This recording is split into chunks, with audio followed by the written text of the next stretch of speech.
Welcome to the Star Citizen Speed Feed. I am your host, LeafX, and I try to bring you the most important and biggest things in Star Citizen news every week. The biggest thing, of course, is that CitizenCon is happening on October 11th, which is in a few days, depending on when you're watching this. And one of the biggest expectations at this CitizenCon, given the fact that it's only a 2-hour non-live event, it's pre-recorded, is that Nyx is going to be joining the verse very soon. Nyx sits near the Vanduul territory, and there's a lot of Vanduul talk happening in the game right now. Of course, we've seen one in the ASD Onyx facilities, so the models are in the game. We've also gotten rumors with some voice lines from Jared that there's going to be Vanduul raids, and in all honesty, this would make sense considering that we've also seen the Vanduul in Squadron 42. They've had these assets done for quite some time now. Also datamined from the Star Citizen files, a new ship called Alerum is being referenced, which could be an anagram of Mauler, which is a Vanduul capital ship. I'm hoping Nyx comes because it also brings back our beloved Levski. If you guys are confident Nyx is coming, either leave a like or a comment below. I'm trying to gauge what sentiment from my viewers are. Also, if you want to celebrate CitCon with me and you need someone to watch with, I'm going to be doing a watch party here on this YouTube channel and my Twitch.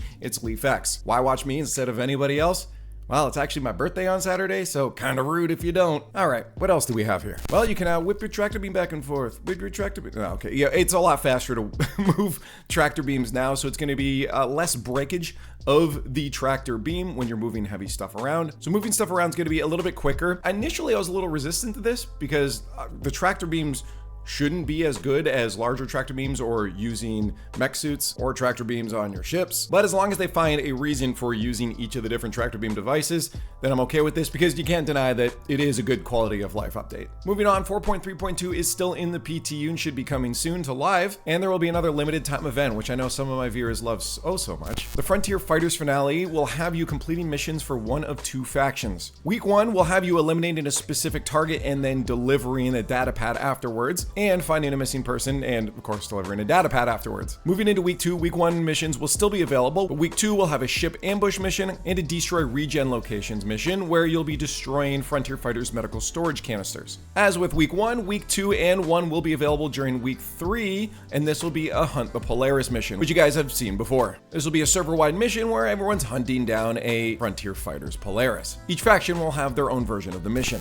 Salvage is also getting a rework, which we'll talk more in depth on once it actually comes out in 4.3.2 and it's on the live servers, but overall they're looking to make each of the different ships in Salvage viable for different playstyles. The goal is to allow smaller ships like the Vulture to be able to salvage quicker, but not have the best material for the best yield once you've refined it. The Reclaimer, on the other hand, will pull out better material, but it's going to take longer to refine it, so your payouts are going to be a little delayed, but it's going to be a better yield overall, so you can pay out the crew that helped you. I saw one person in the Spectrum thread saying that this isn't quite how it feels in 4.3.2, and I haven't been able to test it myself, so let me know if your experience lines up with what the update is supposed to do. I know this is already the speed feed, but let's move into the section I'm going to call Rapid Fire, where we just go through a lot of the smaller details as quick as possible. We don't need to linger. Some new items will be showing up. The Spearhead and Agitator, these are size 1 and size 2 ground-to-air missiles, a Medgel recharge station, the Yormani Wicklow jacket, and the Palatino heavy armor. We'll have some new Frontier Fighter hideouts, which makes sense for the missions coming up, 4 new factions, Dead Saints, FTL Courier, Hawkrow Agency, and Intersect Defense Solutions, alongside 2 new characters, Captain Martel from the People's Alliance and Gabe Windell from the People's Alliance. There's also notes of a clean air event, a lot of signs that Nyx is progressing alongside the new inventory rework, descriptions of different components gradings are added back in, which means maybe crafting soon, and the biggest one of the small ones,